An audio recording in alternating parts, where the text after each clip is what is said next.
Ele é padre rogacionista, fez teologia, filosofia e depois, por uma questão de gosto pessoal, história, para conversar sobre essas relações de vida e a paróquia de São Brás, que é entre os santos o não tão vedete, para dizer assim, da nomeação dele em relação aos demais, mas também muito procurado aqui em Bauru. Nós vamos conversar com Edson Roberto Codato. Antes de falar do padre, do sacerdote, eu quero falar do ser humano, da figura do senhor Edson. Fala da sua infância. Uma infância meio que tradicional para uma criança normal, né? Assim, eu nasci em Bauru, já desde o começo eu vivi no Parque Vista Alegre, próxima à paróquia Nossa Senhora das Graças. Então a proximidade com a fé já era uma coisa muito constante para mim, né? Jogou bolinha de gude? Hã? Jogou bolinha de gude? Tudo que eu tinha direito. Ei, mas era o rei da rua. Vixe, bete, a bolinha de gude, carrinho de rolimã era a minha especialidade, né? Esse era construtor dos bons, viu? Então, quer dizer, eu tive uma infância muito sadia. Até hoje a gente continua lembrando com os amigos, né, que conviveram na mesma época com a gente. Poxa, é uma coisa muito gostosa que, infelizmente, hoje as crianças, infelizmente, perderam por causa da tecnologia, né? Mas o fato de sujar a mão, de se ralar no chão e, assim, conquistar novos espaços, eu tive tudo isso na minha infância e, com certeza, eu acho que se eu sou uma pessoa boa, não sei se eu sou, mas o pouco que eu sou, eu acho foi por causa disso, né? Eu consegui viver isso. Fazendo um abraço no tempo entre o rolemã e as brincadeiras de rua e o Facebook, o WhatsApp, que você estava agora há pouco transferindo para o colega aqui, o Pedro Romualdo. Você usa essas ferramentas? Eu uso, eu curto. Eu acho que não tem como você não curtir, né? Na verdade, a gente vai vivendo tempos, né? Quer dizer, o Edson que viveu os seus 12 anos, que curtiu os seus 12 anos, correndo pelo meio da rua, infernizando a vida dos vizinhos, né? Era a época, né? Quer dizer, o sadio era viver aquilo, né? Só que a gente cresce. Hoje eu sou um senhor de 52 anos, né? Então, quer dizer, hoje a vida colocou para nós o Facebook, hoje ela colocou site, ela colocou homepage. Então, quer dizer, você tem que saber utilizar essas ferramentas até para você vender seu peixe, né? Porque Jesus Cristo, ele não pode ficar recluso hoje dentro de um breviário, dentro de um catecismo, atrás de uma cortina, né? Hoje você tem que saber partilhar tudo isso, né? Você fala sobre viver o seu tempo, vou fazer uma correção bem humorada aqui. 50 e poucos anos, um senhor não, né? Se fosse isso lá na tua origem, não tem nada de senhor com 50 hoje. Perto dos 12, né? Perto dos 12. Não, eu me considero um senhor jovem. Eu acho que 52 anos é uma idade razoável. Meio século, né? Meio século é considerável. Aí ganha peso. Mas eu acredito que, assim, são 52 anos bem vividos. Eu tenho feito, assim, a minha retrospectiva de vida e eu cheguei à conclusão de que foram 52 anos que valeu a pena. Você tem irmãos? Tenho. Tenho um falecido e tenho uma que não mora aqui em Bauru, mora em Americana. Seria a mais velha. Somos em 3. Seus pais faziam o quê? Meu pai, ele era operário, ele trabalhava no Sambra, né? Agora já não existe mais. A minha mãe sempre foi dona de casa, trabalhava ajudando na renda familiar, lavando roupa. E a nossa vida sempre foi muito sofrida. Poderia dizer que você tem um caminho de vocação diferente, não específico, mas diferente no sentido de formação. Você era um menino, como outro do Parque Vista Alegre, para quem conhece ali a área próxima à Casa do Garoto, né, do colégio, onde estudar, escola e formação religiosa andavam juntos. Porque é a seguinte, a gente convivia a fé dentro da igreja. Minha mãe pegava, ela ia para a igreja, ela levava a gente e naturalmente você ia saboreando isso. O que é aquilo que está lá na frente, o que aquele homem vestido com aquela saia está fazendo lá na frente. Eram as perguntas, né, que a criança naturalmente faz. Claro. E a mãe respondia, né? Então depois você conquistava mais um espaço, você ganhava mais assim, o direito de estar um pouquinho mais à frente. Aí eu fui coroinha, né? Pronto, eu estava no altar. Aquele altar que era o mistério para mim, eu já estava lá, do lado do padre, mas estava lá. Quer dizer, depois você vai galgando outros degraus, né? Vai movimentar o turíbulo. Exatamente, turíbulo, vai e vem, né? Eu não fui um coroinha exemplar também não, viu? Não. O irmão sofria comigo, eu nunca... a disciplina não foi o meu forte. Em que momento surgiu o start da questão da vocação, daí propriamente dita? Então, foi exatamente nesse período, quando eu era coroinha. Porque você está lá dentro e você convivia com os padres, você via um pouco da vida deles, tinha o seminário paralelo ao colégio, à paróquia, né? Então a gente ia no seminário para brincar na sala de jogos, a gente jogava na quadra junto com o seminarista, né? Então a gente compartilhava os mesmos momentos. E aí o que acontece? Poxa, eu cheguei tão perto e a vida deles parece uma vida tão agradável, né? Por que eu não posso ser um seminarista também? Quer dizer, você começa a se perguntar, se dá o direito de ser, né? E é claro, como você está na linha de frente, a primeira coisa que os padres, né, os promotores vocacionais fazem é: você não quer fazer um curso, né, curso vocacional? Claro que eu quero, né? E foi aí que começou. Emendou com o colegial, ensino médio, então? Praticamente. Eu entrei no seminário em 1979. Tá. Eu tinha terminado o Senai. Terminei o Senai e já entrei no seminário. Eu entrei no primeiro grau ainda. Por que Passos, Minas Gerais, aqui? Só para entender a questão logística. Porque Passos era onde existia o seminário de segundo grau. Então, aqui em Bauru, nós tínhamos o primeiro grau, quando eu terminei, no Carolina Lopes de Almeida. Ok. Depois, naturalmente, houve a primeira transferência minha. Essa transferência foi para o seminário de Minas Gerais, que é lá na cidade de Passos. E quando você decidiu, Edson, ou com você se conversou e falou: não, eu vou ser padre? Tem um momento, uma fase? Olha, não existe essa fase de saber o dia, viu? Se alguém fala que soube esse dia, eu sou quase suspeito de falar, mas sabe por quê? Porque no primeiro momento você tem aquela alegria de que eu estou dentro agora. Mas essa alegria do que eu estou dentro não é definição para absolutamente nada. Mas aí então, naturalmente, você vai fazendo escolhas. Você vai se questionando. Tem dias que você tem a certeza absoluta de que você quer ser padre. No outro dia você já quer ir para casa.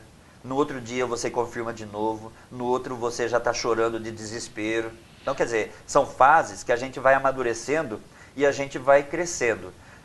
Até no último momento, você ainda está se perguntando: é isso que eu quero mesmo? Mas assim, o que brotou na minha vocação foi quando eu era coroinha, viu? Eu sei que você já respondeu sobre isso em outra circunstância. E o menino roqueiro que está vendo botar a vida na frente, e a menina bonita, o despertar da questão da sedução, da paixão e a vocação com o celibato. Como isso funcionou para você? A primeira coisa que a gente aprende quando a gente está nessa caminhada no seminário é você falar não para algumas coisas, né? A gente aprende a falar o não para muitas coisas, porque você está vivendo num ambiente exclusivo para homens, né? Sim. Você convive com o universo masculino assim de uma forma exagerada, vamos dizer assim, né? É claro, eu não posso reclamar porque nós estudávamos num colégio fora do seminário. Então nós tínhamos acesso a todas as pessoas. Sim. Era meninos, era meninas, eles falavam da vida deles, a gente falava da nossa, depois cada um ia para sua casa. Mas é emblemático para o menino, naquela exata fase de hormônios, de definição, poder fazer uma escolha de tamanho, gênero? Não, eu acho que assim, dizer que a gente faz conscientemente a escolha é mentira, não faz. Porque você está borbulhando claro. Os seus hormônios. Sim. Como é que você pode escolher alguma coisa que está indo contra a sua afetividade? Não, então, quer dizer, você faz a primeira opção pelo que você escolheu. Eu quero ser padre e para ser padre eu vou agora excluir algumas coisas da minha vida. Mas daquilo lá não deixa de te formar como pessoa, né? Eu deixo de ter aquele anseio de ter uma namorada, porque eu escolhi uma outra coisa. Sim. Eu deixo o desejo de ter sexualmente alguém, mas porque eu fiz a minha escolha, ponto. mas eu continuo uma pessoa integralmente, né? Uma pessoa que tem sonhos, uma pessoa que tem desejos, uma pessoa que tem poluição noturna, como qualquer ser humano normal, Sim, né? sim. O organismo... Do ponto de vista O biofisiológico, princípio básico para ser sacerdote é você ter o seu organismo perfeito, né? De repente muita gente fala, né? Ah, você já tomou o chá? Você já tomou o chá? Por que o chá? É porque o chá é que vai te tornar um ser humano improdutivo, né? Tá. Para a igreja não serve. Entendi. Por que história, depois de ter feito a formação teológica tradicional, que já tem filosofia e teologia? Pois é. A história, ela era um desejo antigo. Eu sempre, assim, fui um bom aluno de história. Eu sempre gostei de história. Eu sempre, assim, tinha atração pela história. Pelas outras matérias eu sempre tinha dificuldade, sempre passei as minhas dificuldades, sempre precisava de ajuda de outros amigos, né? Mas a história não. A história é eu que ajudava, né? Eu sempre me dei bem. Então eu falava, puxa, por que eu tenho facilidade com a história, né? Mas aí a gente vai vendo, é atração pelo passado, né? Quer dizer, puxa, eu vou conhecendo um pouco mais daquilo que formou a humanidade, um pouco mais daquilo que deu raiz para o homem. Isso aí me suscitava coisas interessantes. É por isso que eu fiz a opção pela história. Legal. A gente falou sobre o Facebook, a questão da relação das mídias sociais, de estar integrado nesse universo bastante distante do carrinho de rolemã, como simbolismo. Aqui, o padre, ele é um pronto-socorro sentimental, emocional, em alguma forma, ou a expressão nem cabe? Não, eu acho que inclui sim. Hoje, às vezes as pessoas falam assim, padre, o senhor atende confissão? Hoje esse termo, atender confissão, é um termo já antiquado para a nossa sociedade atual. Hoje a gente fala atendimento, a gente faz um atendimento. E nesse atendimento, a pessoa, ela senta na sua frente, como você está comigo aqui, e a pessoa ela começa a falar de tudo. Ela começa a falar desde do trabalho dela até os momentos de crise, né, existencial. E ela vai falando, e você vai dando palpite, você vai dando sugestões, e a pessoa simplesmente, ela sai e ela não sabe se ela fala muito obrigado, me dá uma bênção ou me dá o perdão, porque as coisas se misturaram muito no meio do caminho. Você fez um atendimento, assim, profissional, vamos dizer assim? Não, né? Você não é um psicólogo capacitado para fazer tal coisa. Mas assim, você tocou em pontos específicos da vida da pessoa e você respondeu alguma coisa. É natural que a pessoa, ela solte a emoção, ela chore, ela ria, ela soluce, né? Mas é assim, é porque você escutou. Hoje, a nossa sociedade, ela tem dificuldade de escutar outra pessoa. E o padre é uma pessoa que ela se coloca à disposição para isso. Sobretudo agora nessa campanha da fraternidade, né, em que nós estamos refletindo sobre o serviço, eu vim para servir, né? Sim, sim. O padre é esse que se coloca em primeiro lugar para servir. As pessoas, elas veem no padre aquela pessoa disponível para escutar coisas que de repente o marido, o filho, a esposa já não escuta mais. Mas, padre, as pessoas não estão exageradamente individualistas, inclusive do ponto emocional, do ponto de vista emocional? Então, vão procurar, combate o desespero. Infelizmente estão. Hoje nós temos facilidade para ter acesso à internet, ao celular, 2, 3 chips, né? Nós temos assim acessos a amigos lá na China e de repente no quarto do lado a gente não consegue conversar com o nosso filho, nem saber que ele de repente é um dependente químico. Sim. Né? De repente você descobre coisas lá do outro lado do planeta e você não sabe, por exemplo, que as contas da sua casa não estão batendo porque o seu marido está na sala de jantar lá fazendo as contas e você está na frente da televisão, né? Navegando na sua Smart TV, né? Então, quer dizer, é um campo meio perigoso esse das mídias hoje. Você pode ter, deve ter acesso, sim? Deve, porque o mundo hoje te exige isso. Mas assim, escutar as pessoas é o fundamental do ser humano. Deus nos deu os ouvidos exatamente para que a gente tenha essa sensibilidade de estar à disposição das pessoas. Chegar no final do dia e perguntar como foi o seu dia. Não teclar, cadê você? Né? Porque fica muito assim, muito maçante você simplesmente viver eletronicamente. Hoje é importante você, de repente, escutar a voz do seu filho. Você passou nessa trajetória de sacerdote, está em Bauru, mas já foi em Passos, Minas Gerais, onde fez a formação que você explicou da questão teológica do seminário, escola, e em Presidente Jânio Quadros, lá no sertão, na Caatinga Baiana. Essa foi uma opção que eu tive quando eu saí de Bauru. Estava numa situação cômoda, né? Perto da minha família e tal, né? E de repente o meu superior, ele deu essa opção. Você quer ir para a Bahia? Tinha 2 amigos meus que estavam já trabalhando lá, mas faltava mais um padre, né? E eu, assim, não titubeei. Eu simplesmente falei, eu vou. Aí ele até falou, mas escuta, mas você não quer ir lá passar uma férias para ver como é que é? Porque a realidade era muito complicada, era muito diferente, né?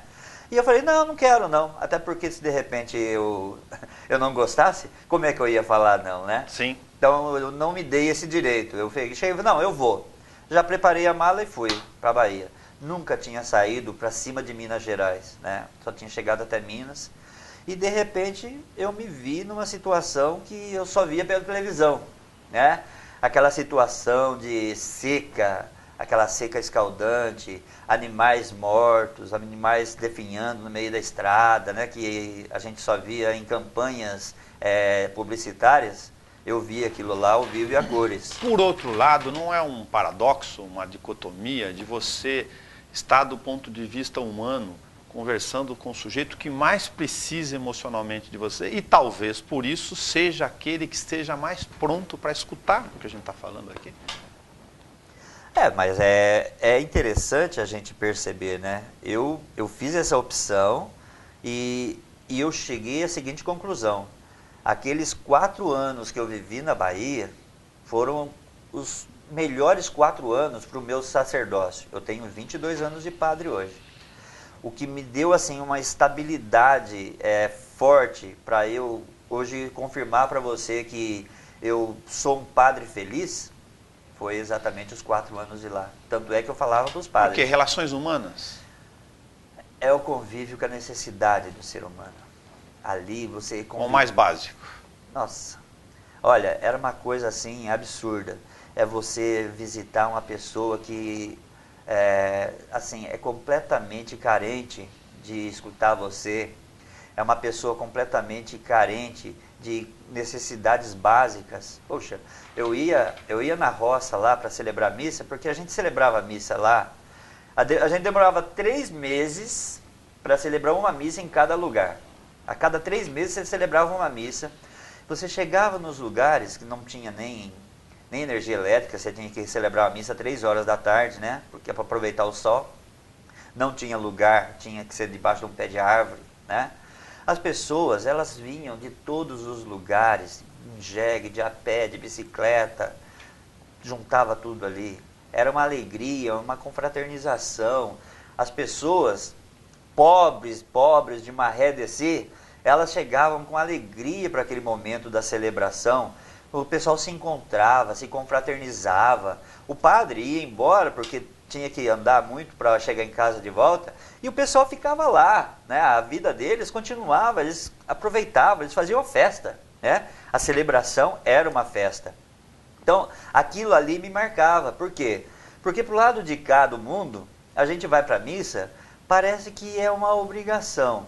Tipo assim, a missa é 1 hora, tá bom. Eu vou na missa, durante aquela hora, eu volto correndo para casa para minha outra vida, né? Lá não, o pessoal, eles dedicavam o dia inteiro para aquilo. Eles começavam a se preparar de manhã, eles já se embonecavam, né? São muito vaidosos nesse sentido, né? E eles iam para a missa arrumadinho, bonitinho, né? Tudo certinho. Ficavam depois da missa para conversar com as pessoas. E aquilo ali me marcou. Tanto é que eu falava para os padres, falei, olha, se um dia você quiser dizer que é um padre pleno, você vai ter que morar pelo menos 2 anos naquele sertão. Não é ir passear, não, tá? Porque o passeio vira um turismo, né? Conviver. É ir lá para morar, para escutar, para ficar junto. É você chegar na casa do sujeito e você, de repente, pedir um copo d'água, o cara vem com uma água que parece um café. Sujo. É uma Turvo. água completamente barrenta. E você, num primeiro momento, tem a impressão de falar, não, obrigado, não quero. Você jamais pode fazer uma coisa dessa, porque aquela água é que o cara bebe todo dia. Então é o seguinte, eu vou beber, essa água vai me fazer mal. Eu sei disso, vai acabar comigo, mas eu tenho que beber, porque é um testemunho de que aquela vida dele, eu vou comungar também. Toda vez que eu vinha para Bauru, eu tinha que vir fazer os meus exames de saúde aqui, porque verme era comum. Virose. Não, isso aí era normal, porque o organismo meu não era um organismo adaptado àquela situação. Quem é São Brás? Tá aí, São Brás. São Brás é um santo que desde a nossa infância a gente conhece ele, só que a gente não convive com ele, né? Como você falou, como foi a sua definição do São Brás? Vedete. Né? Que ele não é uma vedete em relação ao santo. Esse termo vedete me deixou preocupado. São Brás. Entre os mais conhecidos. Não, eu entendi. Não, eu fiquei só curioso, porque eu nunca tinha escutado, mas foi legal. Realmente, não é uma vedete, não é um santo popstar do momento, né? Mas foi... Santo Antônio Santo Antônio é do desespero mesmo, né? Agora, é engraçado o seguinte, o São Brás, ele pode ser pouco conhecido, ele pode ser humilde demais na sua presença, mas é um dos poucos santos que desde a infância da gente, a gente tem contato com ele. Porque quando a gente engasga, a mãe da gente São com Brás. todo carinho, né? A mãe da gente com todo carinho, com toda a preocupação, ela vinha com tapinha nas costas, São Brás, no copo tem mais, né? Na verdade, a relação é com a garganta, não é com o engasgo, né? A garganta, vírgula, né? Porque através da garganta veio a questão da criança engasgada com espinho de peixe. Foi aonde deu a fama para o santo. Então, quer dizer, através do trocadilho, ele se tornou conhecido. Né? Ele é de qual origem? Para tentar contar um pouquinho da história. Ele é da Armênia. Né? Ele é da Armênia. Aí, o São Brás, ele era um médico. Ele era um médico e ele era, assim, muito carinhoso com as pessoas dentro do seu ministério e ele se tornou um bispo. Entendi. Pelo fato de ser muito carismático, né? Ele assumiu esse compromisso de se colocar à disposição das pessoas que mais precisavam e essa preocupação com a pessoa humana foi uma coisa muito dolorida para ele, né? Naquele período ali, com a Armênia, ela vivia uma crise onde o cristianismo, né, estava sendo profundamente questionado.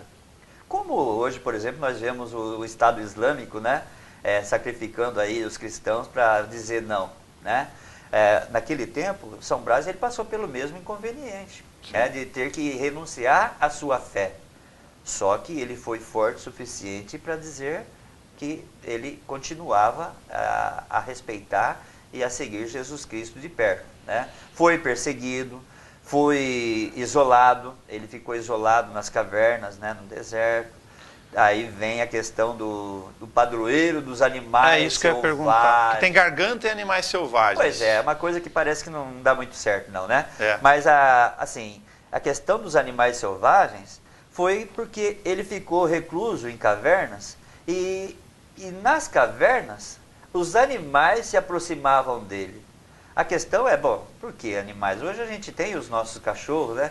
Mas lá eram animais selvagens, eram animais perigosos, leão, animais de toda espécie. E todos eles ficavam próximos do santo e conviviam naturalmente. Claro que nós sabemos que território para animais desse porte são sagrados, né? Então, quer dizer, eles se matam por causa de território, né? Mas a presença do santo era uma presença apaziguadora. A presença do santo tornava um ambiente seguro e propício para que eles pudessem conviver. De repente, até uma grande mensagem para a nossa sociedade de hoje. Deveria ser um sujeito de boa energia também. Você vê como é que é? De repente, ser padroeiro da garganta nem é tão fundamental quanto essa outra característica dele, né? Hoje nós vivemos numa sociedade de feras, Sim, né? não tem E dúvida. um querendo engolir o outro, né? E como é que nós convivemos pacificamente no mesmo ambiente, né? A questão do culto à imagem, com todo respeito às outras religiões que têm restrições em relação a isso, me parece que fica esvaziado quando você começa a contar a história desses santos. Santos foram homens e mulheres que tiveram uma vida dedicada a servir, aproveitando a campanha da fraternidade aqui, entre outras questões. A questão da imagem, isso aí é uma coisa assim, uma fantasia muito grande que se cria em torno de ideologias. Eu acho que, infelizmente, nós temos algumas denominações que se apoiam em passagens bíblicas que não correspondem perfeitamente ao que nós acreditamos da questão das imagens, né? Nós, católicos, nós usamos a imagem, nós não adoramos a imagem. O termo adorar e venerar é o que cria toda a confusão Sim. na cabeça das pessoas, porque outras denominações dizem que a gente adora e nós sabemos, nós católicos, nós sabemos que nós simplesmente veneramos a imagem do santo pelo que o santo realmente ele foi para nós. Sim. Ou seja, hoje nós temos os nossos Facebooks da vida, né? Nós temos as nossas fanpages e a gente tira selfies e a gente se sente o máximo, né, de aparecer na maior quantidade de fotos possíveis, né? E a gente se realiza quando a gente coloca uma foto lá e a gente começa a ver 1, 2, 100, 500, 700 curtidas, né? Por que isso aí? Porque você fala, poxa, as pessoas viram e gostaram. Sim.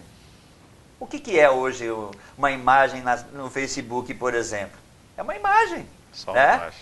As pessoas estão me adorando na imagem? Não, elas estão me visualizando, elas estão vendo, elas estão gostando, elas estão aprovando, alguns sim, alguns não, né? Sim. Os que não aprovam faz comentáriozinho ali embaixo e morre o assunto, né? Mas elas estão entrando em contato com aquela pessoa, né? Então, quer dizer, a imagem para nós é isso, é uma forma de conhecer visualmente aquela pessoa que foi muito importante enquanto uma seguidora de Jesus Cristo. E é por isso que hoje nós temos as imagens. Não vamos assim ser também tão assim sem noção. Existem, infelizmente, católicos que eles parecem que adoram imagem, Sim. né? Do jeito que se comportam diante da imagem. Como? Mas isso é um caso atípico, não é o que nós da Igreja Católica gostamos na imagem. Então é importante que a gente diga, hoje a imagem para nós, ela é fundamental para a gente conhecer o ser humano que existe por trás dela, enquanto um exemplo para a nossa sociedade. O rock, você gosta muito de rock. O rock tem linguagem humana e tem linguagem, vou ser duro, satânica, às Não. vezes. Não, eu acho Dependendo do estilo. Não, eu acho que a imagem satânica do rock é uma... Eu acho que não é verdadeiro. Se eu tiver enganado, então eu estou enganado, tá bom? Eu acredito que o rock, ele é uma expressão cultural normal como qualquer outra expressão. Tem o funk, tem o pagode, tem o sertanejo e tem o rock, tá? Eu acho que o que O que te cria atrai no rock? é o ritmo. Ritmo. É o ritmo. O ritmo intenso, o ritmo forte, né?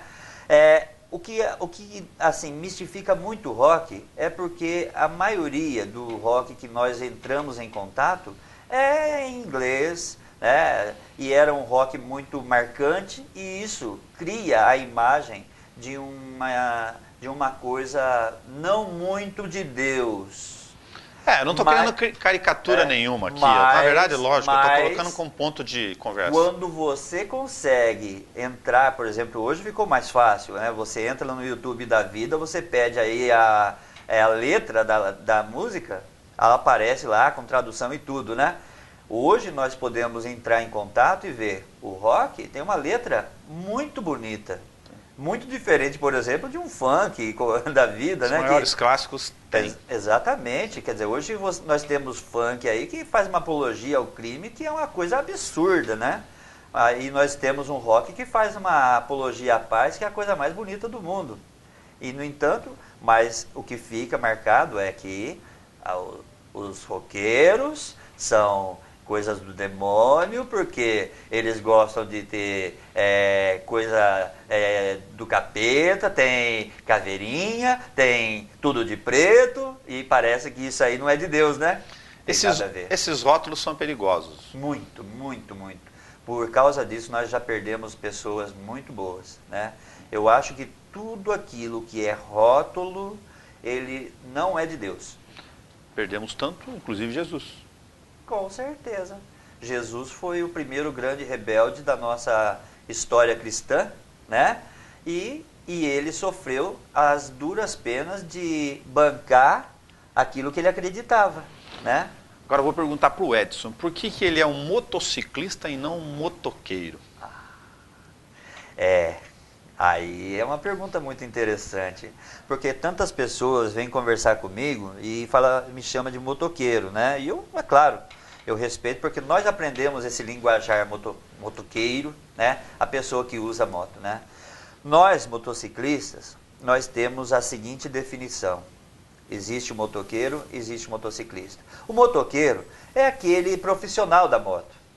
O profissional da moto, nem sempre ele pode ter o tempo especial dele, nem sempre ele tem o prazo correto para que ele possa fazer bem feito o que ele tem que fazer. Tantas vezes ele tem que transgredir algumas regras, algumas leis, para que ele possa executar o seu trabalho.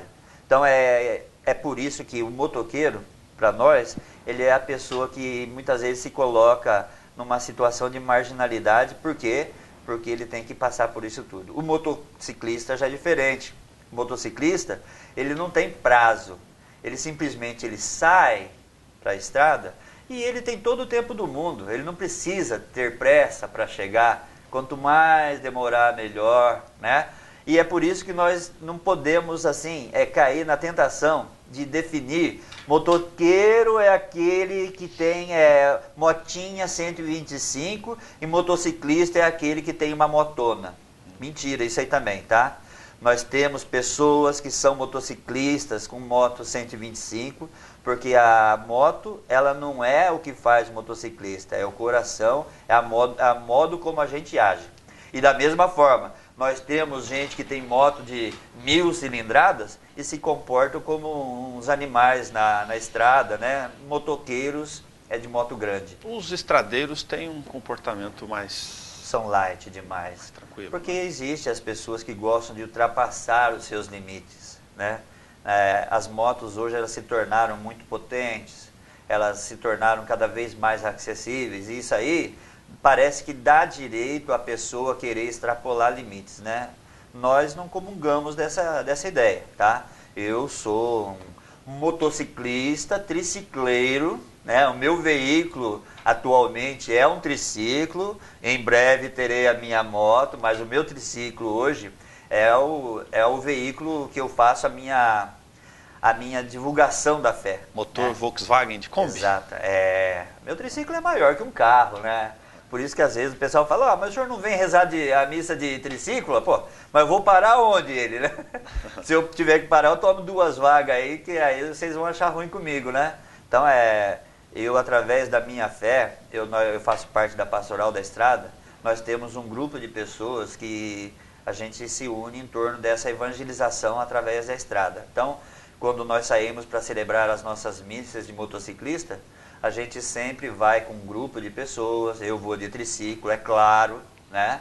E nós fazemos essa divulgação de um Deus que está presente no meio de nós, de todas as formas. Um Deus que é motociclista, um Deus que é motoqueiro também, né? Porque Jesus, ele não abandona ninguém, não. Mesmo que a pessoa seja uma louca atrás do guidão, ele ainda é garupa, né? Ele cola na gente e é um Deus que caminha com todos nós, inclusive nas pessoas de 4 ou mais rodas, né? O que aborrece o Edson? Ah, muito pouca coisa, viu? Para me tirar do sério, às vezes a pessoa chega e fala, o padre tá bravo. Ixi, fala, vocês não me viram bravo, não me viram bravo. Eu sou um padre light. É claro, como toda pessoa, eu me estresso com algumas atitudes que, assim, não são próprias do ser humano, né? Eu acho que a falsidade é o que me tira do sério. A falsidade, ela realmente me tira ao chão. O que alegra o Edson, então? Amigos. Amigos. Nossa, quando as pessoas estão em volta de mim, eu me sinto assim o máximo. Assim, muitas vezes as pessoas falam, não, é porque ele gosta de confete, de repente, né? Mas, assim, eu gosto de estar perto das pessoas e as pessoas não estão, de repente, nem aí pra mim. Tipo assim, o padre chegou, agora a gente tem que mudar o assunto, né? Eu, graças a Deus, eu criei, assim, um convívio de amigos que hoje as pessoas não distinguem mais o Edson do padre Edson. Eu estou conversando, as pessoas estão contando piada suja, e eu estou chegando e eles continuam contando a piada, e depois até fica pior. Ainda conta piada de padre suja, né? Então, quer dizer, quando chega nesse ponto, apesar de eu falar para eles que eu não gosto, né? Agora eles vão saber que não tem problema, né? Tá. Mas é que, assim, eu fico mais à vontade de saber que eles têm confiança de poder falar qualquer tipo de coisa, e eu me sinto um deles, né? Isso aí é o que me faz me sentir bem. Saber que eu sou aceito do jeito que eu sou, como padre, como motociclista, como roqueiro, como todo tipo de pessoa, né? A gente é uma pessoa só, com diversas características. Aí fica muito mais fácil de conviver. Muito tranquilo, eu não tenho que parecer alguma coisa. Porque o duro é quando você fala assim, bom, agora eu estou indo na reunião do clero, eu tenho que parecer padre, né? Fecha a gola, pareça um padre bonitinho. Aí eu tô no meio do... Se fosse seguir a regra, ia ter que cortar o cabelo, tirar a barba, eventualmente. Isso ia ter difícil, né? Aí, de quinta-feira, nós temos na Suzuki, né, aqui em Bauru, um encontro de amigos. Né? A gente, churrasco, cerveja, conversa boa. Então, ali eu falo assim, poxa, se eu tivesse que ficar mudando de personalidade de acordo com os ambientes, então ali eu já tinha que radicalizar também, porque ali já é um outro ambiente. Sim. Isso aí seria uma coisa muito perniciosa para mim, né? Quer dizer, será que eu daria conta de me travestir assim de diversas formas a todo instante? Por isso eu me sinto bem sendo do jeito que eu sou, né? Eu sei que você já falou que você gosta dos clássicos, mas apenas para citação, escolhe uma banda e... Aerosmith. Aerosmith, no rádio do carro lá, sou do tempo do rádio do carro, me entreguei, né? No som do carro agora eu tenho cartões de memória, tenho pendrive, lá tem muito rock, tem música sertaneja também, até porque quando a minha mãe viaja comigo eu não escuto rock com ela, né? Mas confessa, hip hop você não ouve? Não curto não. Não. Esse não tem no meu pendrive nem no meu cartão. Então eu sou eclético na música, né? Eu gosto de tudo um pouco.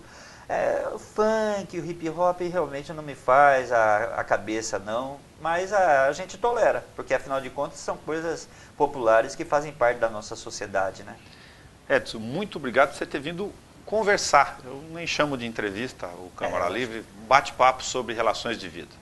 Eu fico feliz assim que a gente tem essa oportunidade de repente, informalmente, a gente poder estar conversando, né? Foi uma coisa gostosa, porque às vezes, quando fala assim, poxa, vou ter que dar uma entrevista. Vou na televisão. E agora, gente, o que eu vou ter que fazer? Puxa, você tem que fazer, assim, malabarismos, né? Para de repente você falar uma coisa que você não é, né? Então, quer dizer, eu fico feliz que nós pudemos sentar aqui de uma forma tão tranquila e você perguntar e eu, sem medo de ser feliz, poder falar aquilo que eu penso, né? Mas muito obrigado para compartilhar quem está em casa, por conhecer um pouco do Edson Roberto Codato e do padre. Joia. Muito obrigado a todos e sejam sempre bem-vindos à nossa paróquia de São Brás. Depois a gente publica no YouTube para chamar os vídeos. A Camila publica sempre depois que vai no ar para saber da estreia do horário desses programas. Terça-feira e quinta, preferencialmente às 19 horas. Depois ele vai em horários alternativos ao longo da grade aqui da TV Pública, da TV Câmara. Até o nosso próximo Câmara Livre.